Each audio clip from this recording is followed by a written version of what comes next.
그리스도의 부활을 우리가 생각할 때 필요한 게 하나 있습니다. 그것은 상상력입니다. 상상력이 필요해요. 그리스도의 부활을 생각할 때. 그리스도의 나심을 생각할 때는 우리가 태어나는 건 다 경험하지 않습니까? 또 자라나는 것을 생각할 때는 그것은 우리도 다 자라나지 않습니까?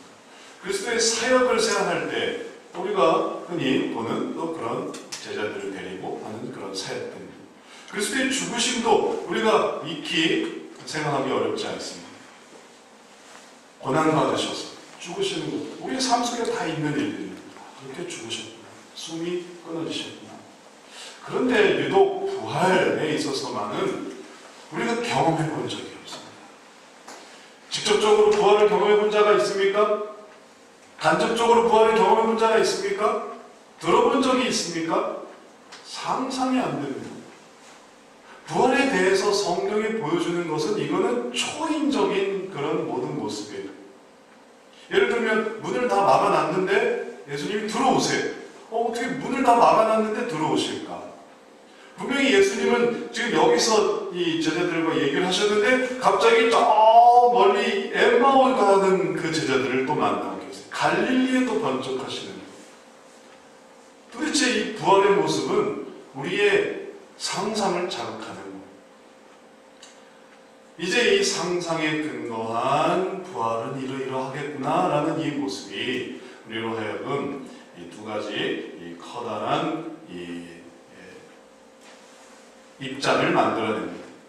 하나의 입장은 그건 당연하지. 부활은 그보다 더한 것도 할 거야. 거기에 상상의 나래를 더 펼쳐보십시오. 아니 생각해 보십시오. 문을 다 닫았는데도 들어갈 수 있다면 그럼 더한 걸 못하겠습니까? 더? 혹은 멀리 있는 곳에 갈 수 있으면 그보다 더는 못 가겠습니까? 아니 이 예루살렘에 있다가 갈릴리에도 갈 수 있으면 갈릴리에서 메소포타미아는 못 가겠습니까? 애굽은 못 가겠어요? 그럼 못 갈까요? 네? 요거는 갈 수 있어도 요거는 못 갈까요? 지구 반대편은 못 갈까요? 상상의 상상을 나래를 펼치고 또 이 위치적으로 닫아놨는데 들어갈 수 있으면 그것은 더 작은 데도 들어갈 수 있겠구나. 우리가 그건 들어갈 수 없는데, 몸이 작아서 이건 들어갈 수 없는데, 근데 부활의 모습은 더 작은 데로 들어갈 수 있겠구나. 우리가 다 눈에 보이는 게 전부가 아니고, 눈에 보이지 않는 것으로 구성되어 있는 미시세계가 있어요. 500배 확대해야, 1000배 확대해야 이루어지는 그런 세계가 있어요. 그건 존재하는데, 우리는 그걸 보지 못해요. 왜냐하면 우리는 이 위치로 우리 자신을 움직일 수가 없는 겁니다. 그러나, 예수님은 그거를 하셨단 말이에요. 그러니 더 미시세계로 가실 수 있는 거고, 거시세계로도 가실 수 있는 거고, 그런 상상의 나를 펼쳐보면 하나님의 아들 예수님의 부활은 정말 엄청나구나. 그래서 이렇게 상상의 나라를 펼치면서 믿음의 믿음을 쌓아나가는 사람이 있고, 그 다음에 또 다른 부류가 있는데 또 많은 사람이 여기에 해당했죠. 이거 믿을 수 없는 얘기가 되는 겁니다. 여기 와서 이제 끊어지는 거예요. 예수님의 출생은 내가 믿겠다. 예수님의 성장은 내가 믿겠다. 예수님의 사역도 믿겠다. 예수님의 죽으심도 내가 믿겠다. 고난과 죽으심도 믿겠다. 근데 이 부활은 못 믿겠다. 이거는 있어 본 적이 없는 겁니다. 그러니까 거기서 쓰러지고 마는 겁니다. 그래서 이러한 일들에 대해서 오해가 있을 때 이것을 또 이렇게 비유할 수 있습니다. 부활에 대해서. 운동 중에 이런 스포츠가 있습니다. 뭐냐면 패러글라이딩이라는 거예요. 패러글라이딩. 처음에는 이제 프랑스에서 이게 생겨났대요. 프랑스에서 이제 산에 올라간 사람들이 쉽게 내려오려고 낙하선을 이용하기 시작했다는 거예요. 다시 내려오려고 힘드니까. 그런데 하다 보니까 이게 되는 거예요. 또 재미가 있는 거예요. 그래서 이제는 산에 올라가서 이제 내려오는, 그러니까 등반을 끝내고 하산을 위해서 하는 게 아니라 이걸 위해서 등산을 하는 게 되어버린 거예요. 그래서 이게 이제 패러글라이딩입니다. 패러글라이딩이 특별한 이 낙하산, 그 패러슈트라고 하는데 그 패러슈트를 착용을 하고 그리고 산 위에서 탁 뛰어내리는 거예요. 그럼 나는 거예요. 하늘을 나는 거예요. 그럼 그런 것들이 너무 당연해. 그럼 그렇지. 하늘을 날지. 그리고 그런 것들은 당연하지. 그런데 바로 우리가 부활을 어떻게 생각하느냐에 대한 이해가 바로 이러한 차이에 있습니다. 어떤 사람들은 당연하지. 우리가 신앙으로 여기까지 올라왔으니까 여기서 뛰어내리면 당연히 그 다음도 가능한 거야. 아니 어떻게 주님의 죽으심과 주님의 출생, 나심부터 얼마나 특별합니까? 나심도 특별하고 그리고 주님의 성장 과정은 얼마나 더 특별합니까? 주님의 공생애는 얼마나 더 특별합니까? 주님의 죽으심은 얼마나 특별합니까? 그러니까 그 주님의 죽으심의 부활, 부활은 당연히 우리가 아직 경험해보진 않았지만 그건 당연히 그렇게 가는 거야. 말하자면 이 패러글라이딩 자체가 높은 산에서 올라가는 거예요. 높은 산에서 뛰어내리는 평지에서 지금 이 낙하산 들고 날아 올리려고 하는 게 아니거든요. 어차피 높은 산까지 올라갔어요. 그러니까 거기서 이 부활을 생각하니까 이 부활이 하나도 의심이 되지 않는 거예요. 그러나 이제 어떤 사람들은 믿지 못하는 사람들은 올라가지 않는 겁니다. 올라가지 않고 바닥에서 낙하산 보면서 이게 어떻게 날 수 있어? 이렇게 생각하는 거예요. 혹은 저렇게 올라갔다 하더라도 당장 바닥에 뚝 떨어질 거야. 아주 곤두박질 칠 거야. 그 불안해. 사고도 많이 날 거야.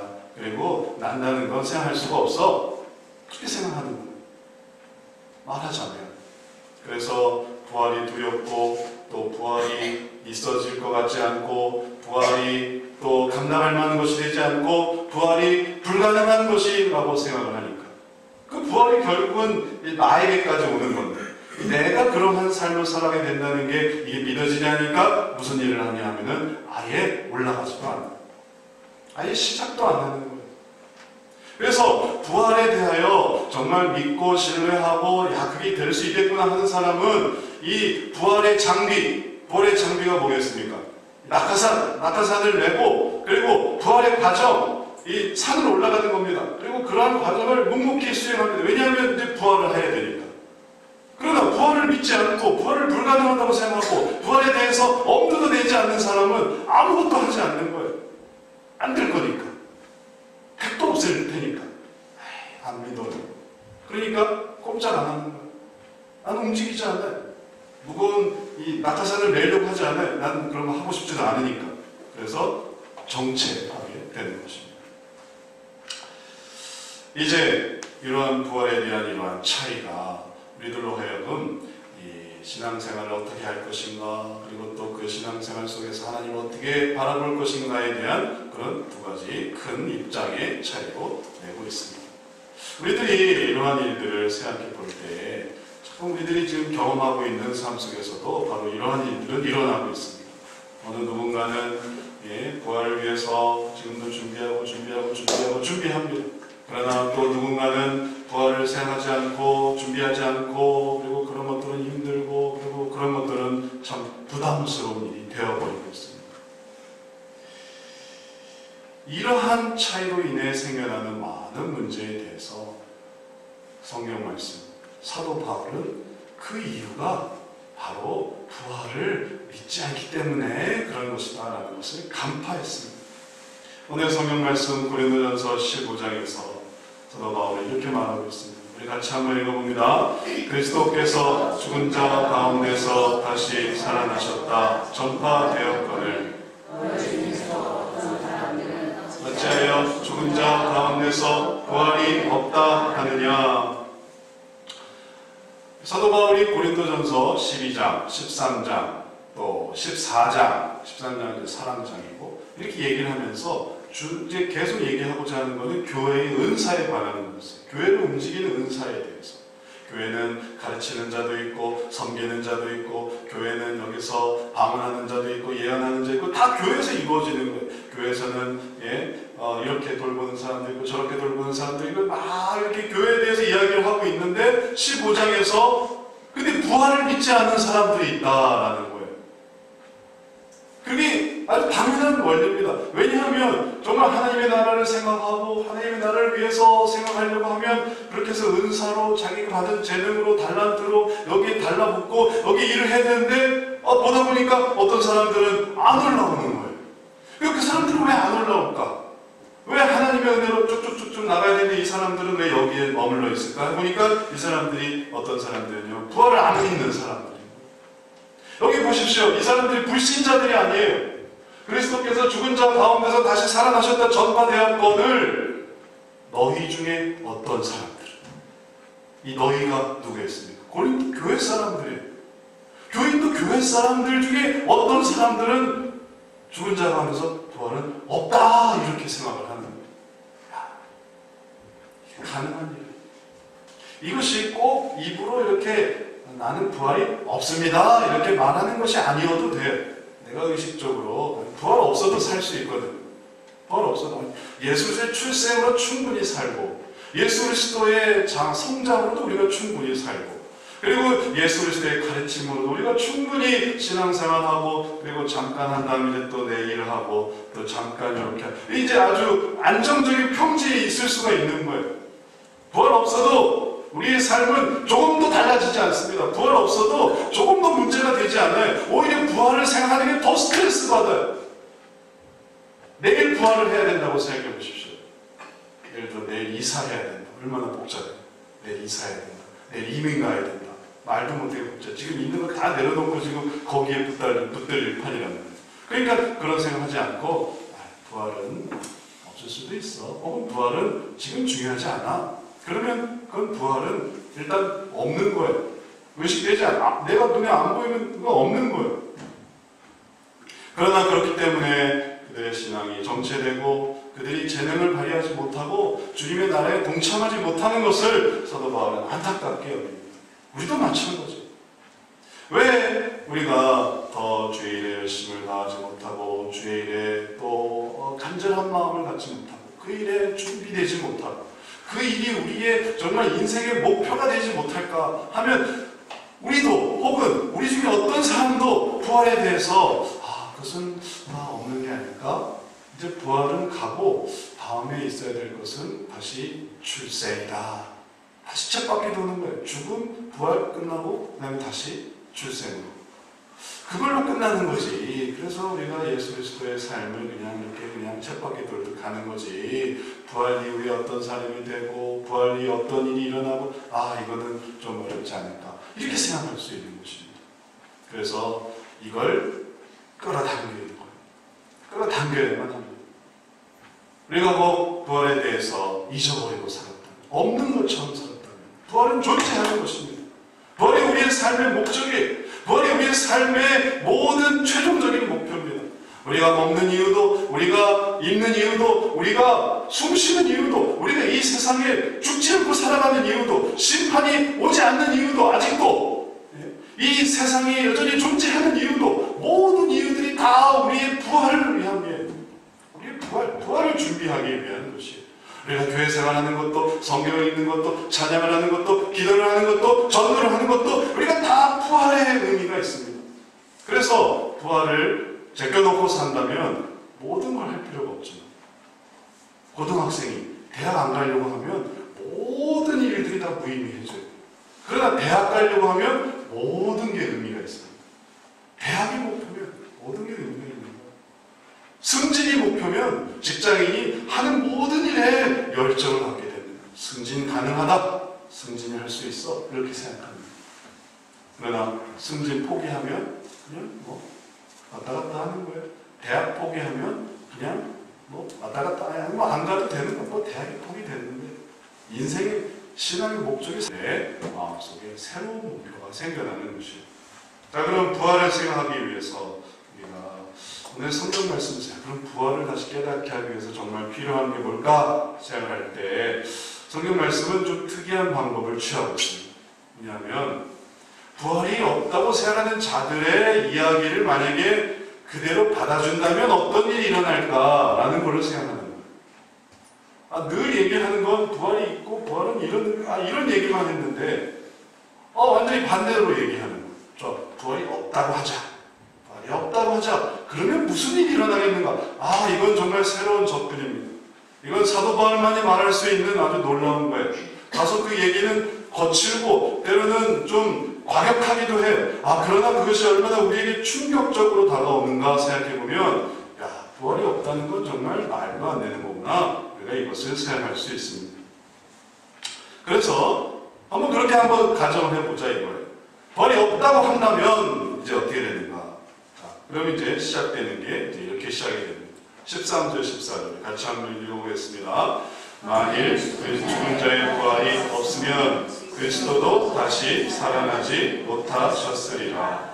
그리스도께서 만일 다시 살아나지 못하셨으면 우리가 전파하는 것도 헛것이요 또 너희 믿음도 헛것이며. 자, 패러글라이딩에서 좋다. 이게 떨어진다고 하자. 못 난다고 하자. 그러면 도대체 어떤 일이 일어나겠는가? 이제 이런 일들을 이제 생각해 보는 거예요. 부활이 그렇게 없다고 생각하면, 그렇게 무시한다고 한다면 좋다. 부활이 없다면 무슨 일이 일어나겠는가? 제일 처음에 걸리는 게 뭐냐면은 그리스도께서 살아나시지 못하는 거예요. 부활이 없다고 합니다. 우리도 부활이 없다고 한다면 그것은 부활 자체가 존재하지 않는다는 의미고, 부활 자체가 존재하지 않는다는 것은 예수님의 부활도 무의미하다는 거예요. 사실 예수님의 부활하니까 우리가 부활한다는 건데, 우리 부활이 없다라고 하면 예수님의 부활도 없다라는 거예요. 그럼 예수님은 어떻게 된 겁니까? 예수님은 하나님의 아들이셨어요. 하나님의 아들로 이 세상에 오셨습니다. 몸을 입고, 마치 이제 우리가 옷을 입는 것처럼 옷을 입으면서 우리가 모습이 달라지죠. 우리가 탈을 쓸 수도 있어요.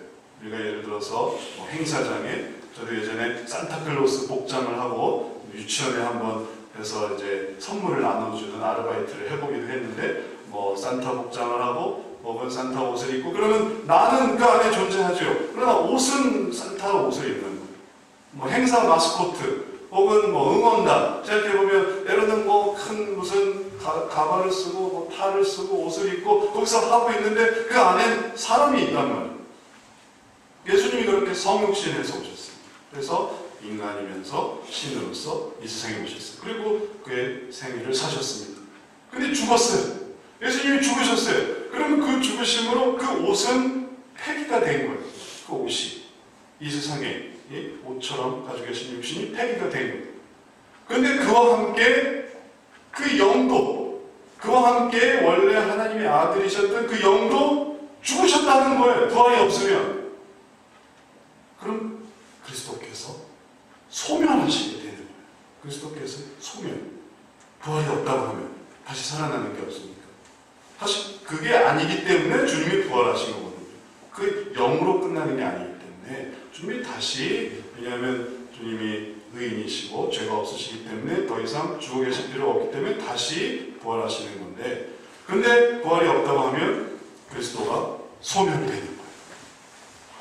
생각해 보십시오.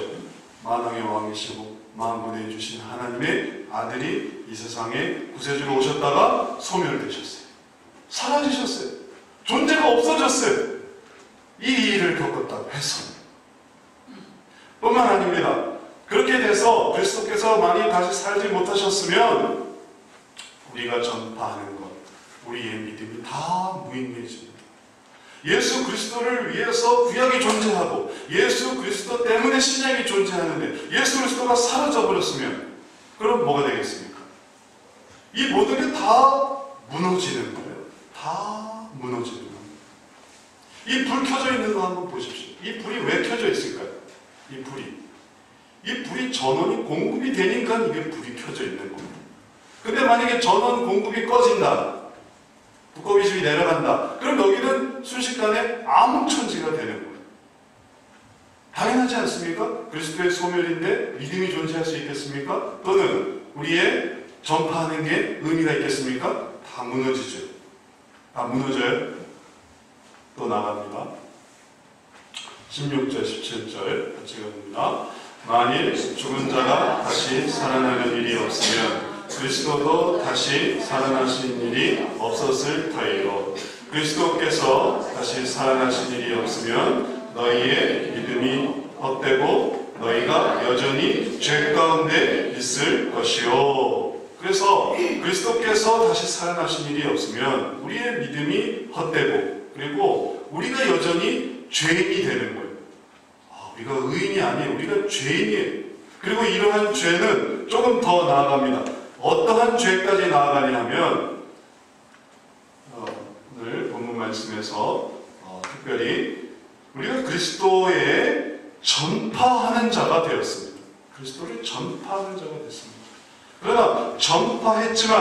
그러나 전파하는 것이 뭐가 되냐면 무의미한 일이 되는 거예요.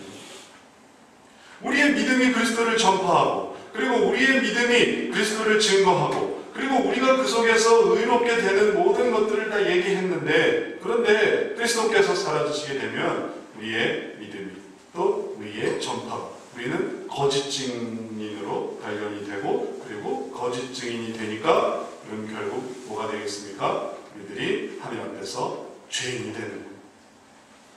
뿐만 아닙니다. 하나님이 우리를 죄인으로 만드셨어요.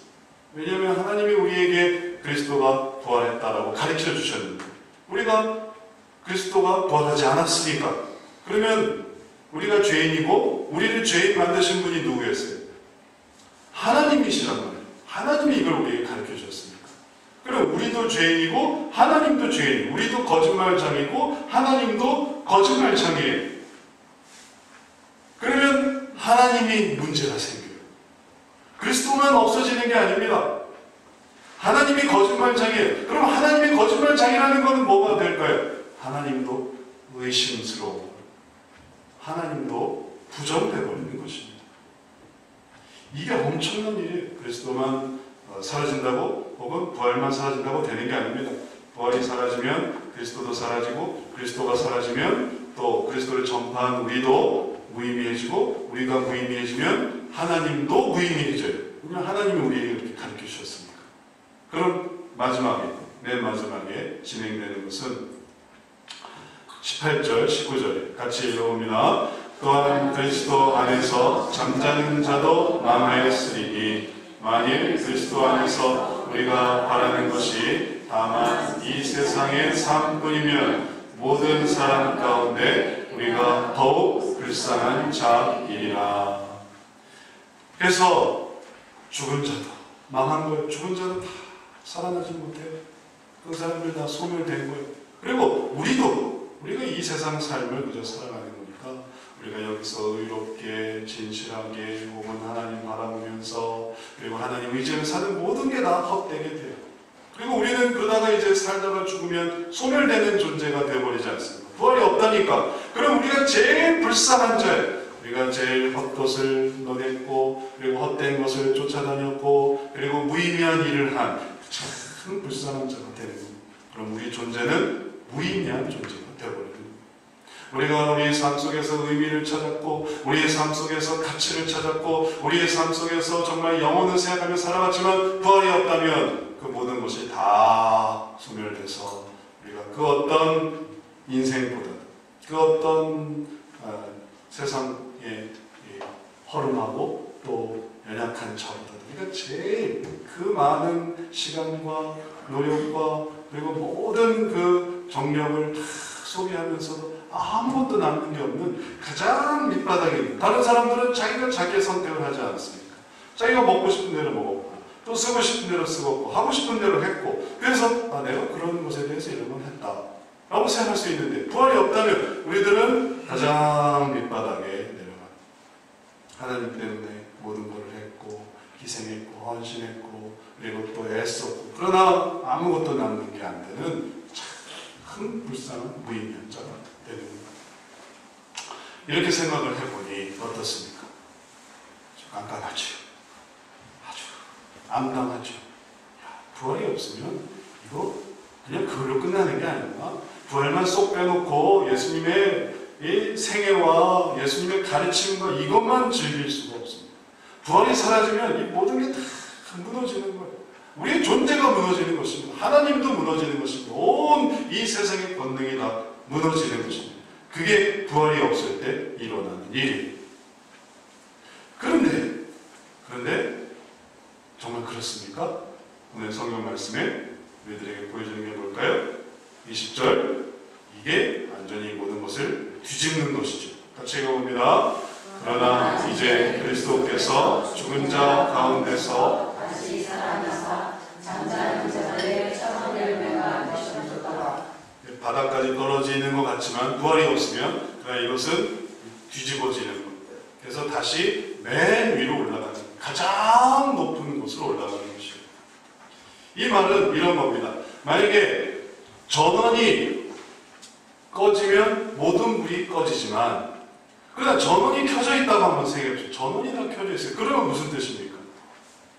불이 공급되고 있다는 뜻이에요. 예전에 저희가 어렸을 때는 이렇게 등어 간제 훈련도 하고 정전도 잘 됐어요.